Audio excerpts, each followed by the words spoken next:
আমি নবীন ফাইল করতে যাচ্ছিলাম আমরা। আচ্ছা, ওরা অ্যাটাক করছে আমার পরে, তৃণমূল কথাই ছিল জানেন না, ওর থেকে দৌড়ে আসে আমার পর গুলি করলো। রাজ্য পুলিশ প্রশাসনকে এবং অবশ্যই রাজ্য সরকারকে ধিক্কার জানাতে হয়। অভিষেক ব্যানার্জি আপনার কি লোকাল স্ট্যান্ডি, আপনি কে? তাও উনি বড় বড় কথা বলেছিলেন, রক্তপাতহীন নাকি এবার নির্বাচন হবে। অ্যাবসলিউটলি প্রশাসন ফেলিওর, ইলেকশন কমিশন সাধারণ মানুষকে নিরাপত্তা দেওয়ার জন্য ফেলিওর, টিএমসি একেবারে এরা কিন্তু এটা শেষ পর্যায়ে।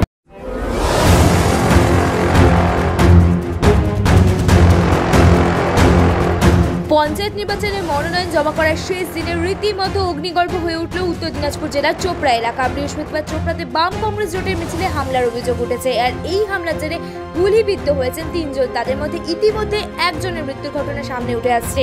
জানা গিয়েছে তারা যে সময় মনোনয়নপত্র জমা দিতে যাচ্ছিলেন সেই সময় যাওয়ার পথে হামলা হয় বলে অভিযোগ উঠেছে। আর সেই হামলার অভিযোগ উঠেছে তৃণমূল কংগ্রেসের বিরুদ্ধে। এই ঘটনার জেরে ব্যাপক উত্তেজনা ছড়িয়ে পড়েছে চোপড়ার কাঁঠালগুড়িতে। গুলিবিদ্ধ 3 জনকে ইসলামপুর হাসপাতালে নিয়ে আসা হলে চিকিৎসকেরা একজনকে ইতিমধ্যে মৃত বলে ঘোষণা করেছেন। উল্লেখ্য, আজ মনোনয়নপত্র জমা দেওয়ার শেষ দিনে গোটা চোপড়া জুড়ে কড়া নিরাপত্তার ব্যবস্থা করেছে পুলিশ। ব্লক অফিসের সামনে চলছে 144 ধরা। কিন্তু তা সত্ত্বেও এত বড় হামলা ঘটানো হয়েছে বলে অভিযোগ করছে বামেরা। হামলা করা হয়েছে ব্লক অফিস থেকে কিছুটা দূরে রাস্তায়। বামেদের অভিযোগ, মনোনয়ন জমা না করতে দেওয়ার জন্য পরিকল্পিতভাবে তৃণমূল কংগ্রেস আশ্রিত দুষ্কৃতীরা এই হামলা চালিয়েছে। এর ফলে আহত হয়েছেন বেশ কয়েকজন। তার মধ্যে গুলি লেগে হাসপাতালে ভর্তি 3 জন ব্যক্তি, যার মধ্যে ইতিমধ্যে একজনের মৃত্যু ঘটেছে। এই হামলা পরিকল্পিত বলে দাবি বাম কংগ্রেস নেতৃত্বের। স্থানীয় এক সিপিআইএম নেতা জানিয়েছেন, এই পঞ্চায়েত ভোটে তৃণমূল হারতে চলেছে, আর ওরাও সেটা বুঝে গিয়েছে। সেই কারণে পরিকল্পিতভাবে বিরোধীদের ওপর এই ধরনের ঘৃণ্য হামলা করা হচ্ছে। এদিকে এই ঘটনাকে কেন্দ্র করে ইতিমধ্যে উত্তপ্ত হয়ে উঠেছে চোপড়ার রাজনৈতিক মহল।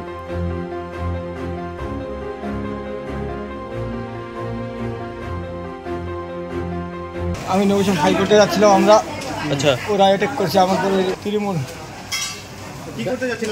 নমিনেশন করতে, নবীন কাজ করতে গেছিলাম। ওরা যেতে মানা করছিল, ওরা গুলি করতে কথাই ছিল জানেন না, ওর থেকে দৌড়ে আসে আমার পর গুলি করলো। আমার ভাই একটা ভতিজারে গুলি লাগছে, ওকে আমি ধরে রাখছিলাম। কজনের গুলি লেগেছে? ওরা 20-25 জন আসছিল। গুলি কতজনে লেগেছে? আমাদের একজনে লাগছিল, আমরা 2 জন, আমরা ওকে ছেড়ে যাইনি, ওকে ধরে রাখছিলাম। ওরা ওইদিকে একটা আসে, আমার মোবাইল টোবাইল সব নিয়ে নিল, আমাদেরকে বড় বড় বন্দুক দিয়ে মারলো আমাকে। বললাম কি কোন পার্টি থেকে নমিনেশন করতে যাচ্ছে? আমরা সিপিএম থেকে। কারা করছে এটা? টিএমসি। হ্যাঁ। কি নাম? কোন জায়গায় হয়েছিল ঘটনাটা? দিঘাবানা একটু আগে। কি নাম তোমার? তোমার নাম কি? আমার নাম ফারুক।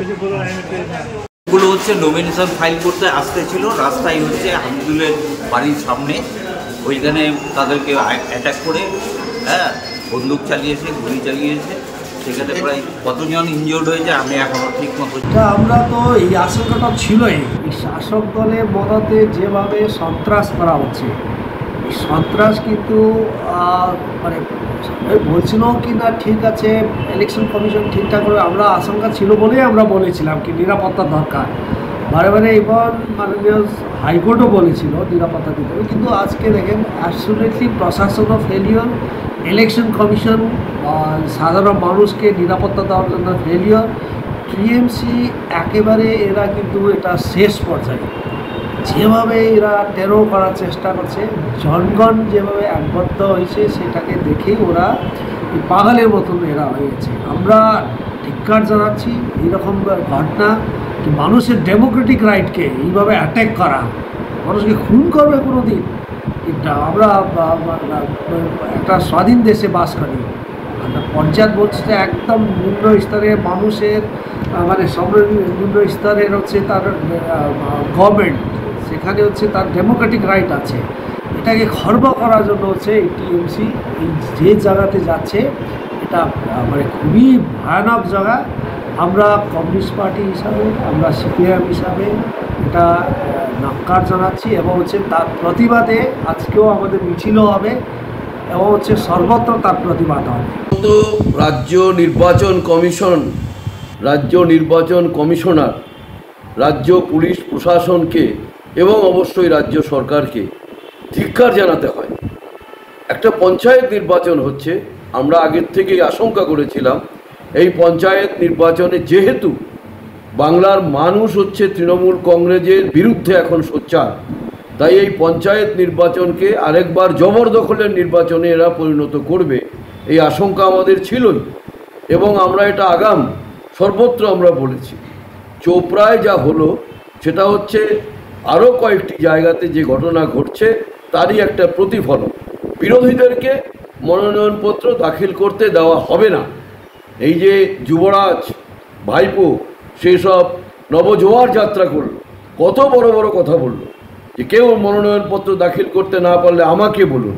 আপনাকে বলতে হবে কেন? আপনি কে? আপনি অভিষেক ব্যানার্জি, আপনার কি লোকাল স্ট্যান্ডি? আপনি কে? তাও উনি বড় বড় কথা বলেছিলেন, রক্তপাতহীন নাকি এবার নির্বাচন হবে।